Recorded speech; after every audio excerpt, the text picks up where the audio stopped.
There have been a lot of famous rivalries in sports history. You have Magic and Bird, Manning and Brady, and Ali and Frazier. But the one between Wilt Chamberlain and Bill Russell in the 60s is unique. There's always been an ongoing debate on who is the greater player between the two. The majority will say Russell has all the accomplishments and that Wilt was a selfish loser who only cared about stats. Now, I'm just gonna make it clear. There's a clear distinction between being a better player and a greater player. I think we can all agree that Chamberlain was easily the better player, since accolades, winning, and impact don't really matter for that. But to be the greater player, you must have the greater impact, gravity, and have the evidence to prove you affect winning in a positive way. So while the consensus argues Russell is the greater one, I'm going to make my case as to why Wilt is actually the greater player over Bill Russell.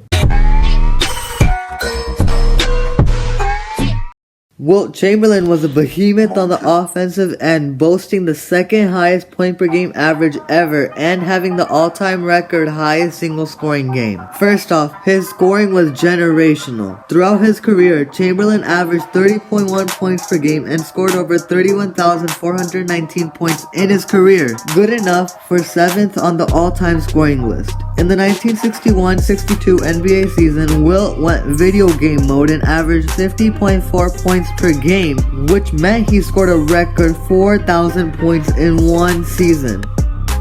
Chill! Wilt would have very well been the all-time leading scorer if he didn't take a step back on that department in the second half of his career. And if you're thinking that he just regressed, he didn't, since he ended up leading the league in assists right after his scoring dip. Even guys like Nikola Jokic still lag behind Chamberlain's record for assists in a season from a center. And records are a big theme with Wilt, since he actually holds the most straight-up records in NBA history. So he technically has a record for having the most records. What? Bro, what are you talking about, man? Wilt was straight up unstoppable on offense, and no one could really stop him one-on-one. Now, Wilt's playmaking was a process, since in the first half of his career, he usually averaged under 4 assists a game. But in the second half, even if the assists didn't line up, Chamberlain became a willing passer and the best passing big man in the league. Compared to Russell, Wilt dwarfs him in the scoring department. Russell averaged 15 points per game on poor efficiency with a 44% field goal percentage as a big man who got his points predominantly from the paint. Now, Russell was a pretty good passer, and both Wilt and Bill used their rebounds to drive the fast break. But Chamberlain was just better at doing it in the half court and had the stats backing him up. And he was just more versatile and had the much better handles and post moves, with him getting past defenders coast to coast. So as for the offensive side of the ball, Wilt completely dominates Russell.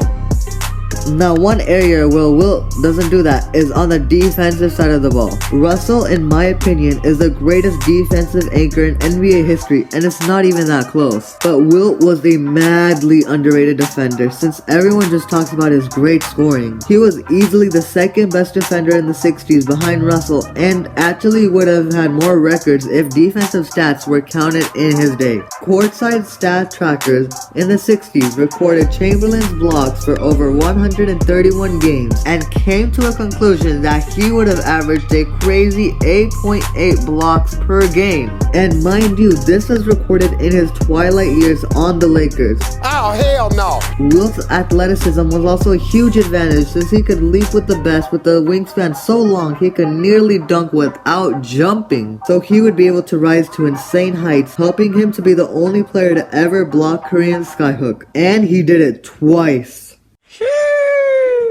Wilt was also fast enough to stretch out to the perimeter and could hold his own on the outside against shifty guards, unlike Russell. But one thing Russell was superior was his help and team defense, where he had the greatest defensive impact according to defensive box plus minus. Plus, similar to Wilt, Russell was an amazing athlete, being a competitive leaper in his college days. Most statistics and the eye test will point to Russell being the better defender, which I agree with, but Chamberlain definitely isn't as far off as people think. Now, this is a big part in the determining of comparing players, accolades. Accolades play a factor as to how the players impact winning. First things first, this man Bill Russell has 11 championships.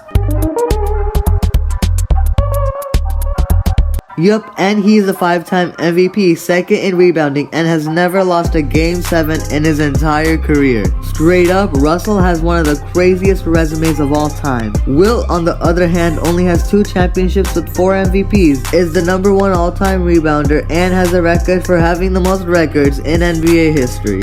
But his individual accomplishments are nuts, with Chamberlain having the most 50-point games of all time, being the only player to ever play 40 minutes a game in a season, being one of 2 rookies to win the MVP in their rookie season alongside Wes Unseld, and having led the league in scoring, rebounding, and assists all at one point in his career. Now you might be wondering why Wilt doesn't have more championships. And the answer is that the Celtics were just so goddamn stacked that literally nobody handed them a loss in the 60s besides Wilt. So technically, Wilt was the only dude who led his team past the seas. Not Jerry West, Elgin Baylor, Oscar Robertson, or Nate Thurmond. Boston had 7 Hall of Famers on the same team, and they even won a championship in 1974 after Russell retired.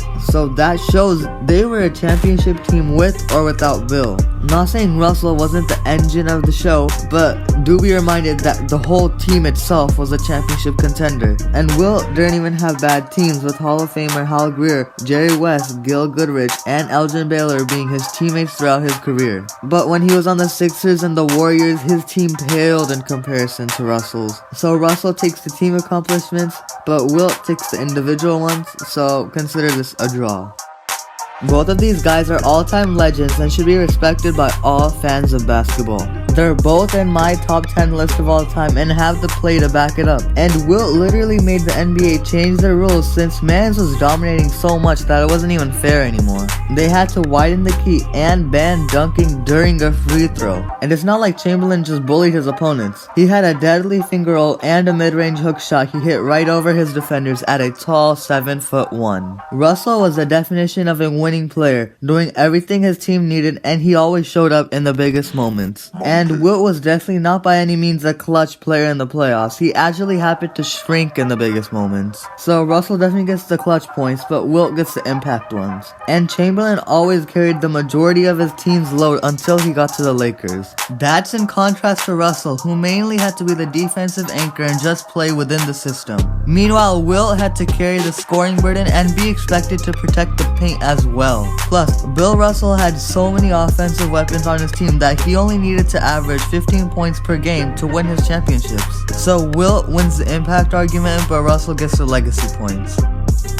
So yeah, that's basically why Wilt was the greater player in my opinion. He was a much better offensive threat, wasn't too far off from Bill Russell on defense, and just made more of an impact, and was more important to his team overall. But Bill Russell definitely has an argument since he was a more successful player with 11 rings, and did edge out Wilt defensively since he's just a god on that end. It was a close race, but the blowout for Wilt on the offensive side of the ball was a deciding factor as to why Wilt Chamberlain is greater than Bill Russell all time. But both of these guys made my list of the top 20 players of all time. But there might be some surprising picks as to who was above them. If you want to see that, I actually made this video above, you can check out. And as always, see you next time.